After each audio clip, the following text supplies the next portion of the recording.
स्वीकारण, सत्य का स्वीकारण मनुष्य के लिए बहुत ही महत्वपूर्ण है। जब तक मनुष्य सत्य को स्वीकार नहीं करता, उसे असत्य से लड़ने की शक्ति प्राप्त नहीं होती। जब आप भोजन करते हैं तो क्या होता है?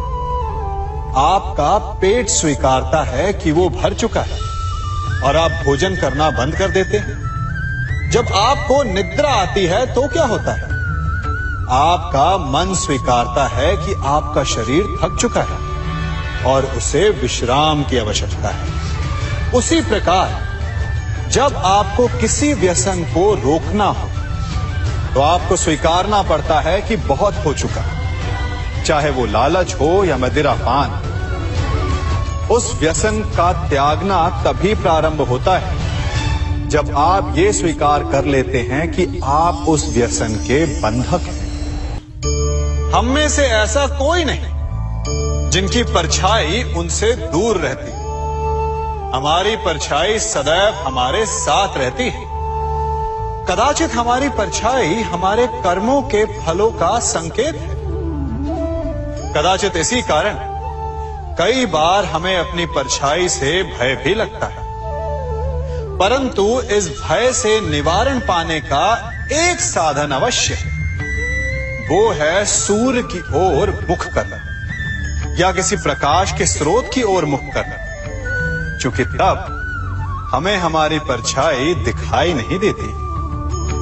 यदि इसे जीवन के संदर्भ में देखें तो ये प्रकाश का स्रोत शुभ कर्मों की चेतना है।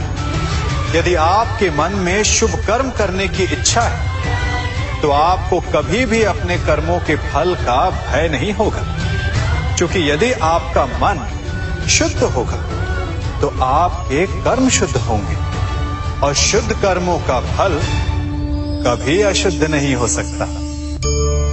आज मैं आप सबको एक कथा सुनाता हूं।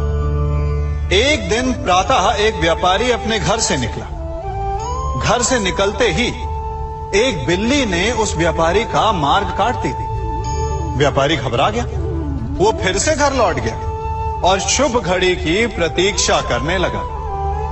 और जब वो पुनः अपने घर से निकला तब वो वाहन जा चुका था जिससे राजा तक पहुंचकर उसे भेंट देनी थी।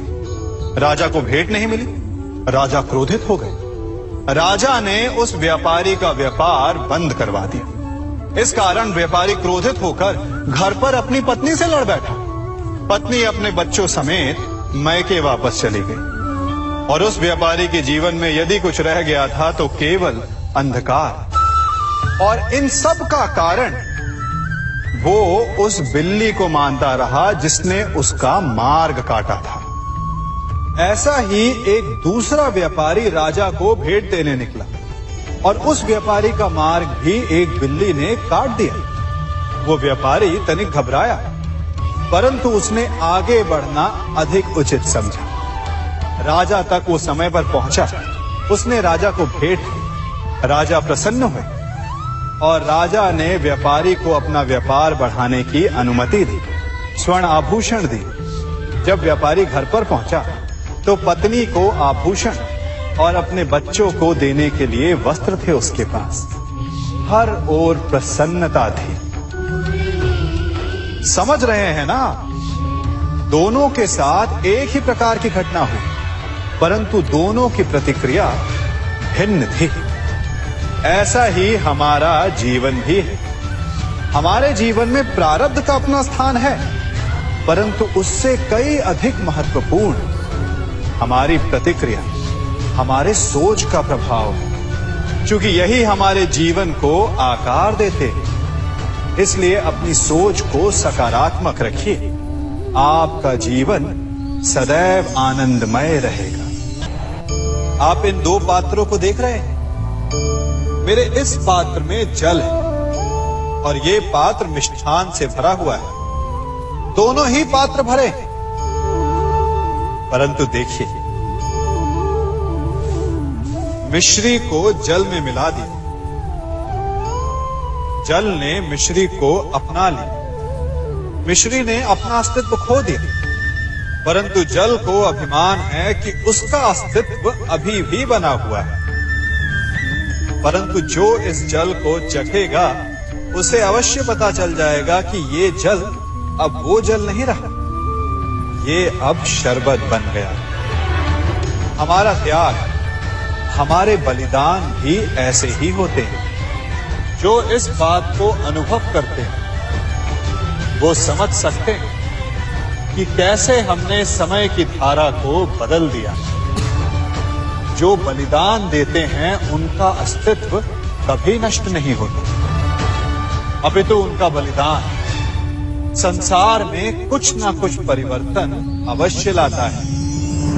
हम सभी कभी ना कभी, कहीं ना कहीं अपने जीवन में यात्रा अवश्य करते हैं। हमारी यात्रा में कभी पक्के रास्ते आते हैं तो कभी कच्चे रास्ते। पक्के रास्ते मनुष्य बनाता है और कच्चे रास्ते जानते हैं कैसे बनते हैं?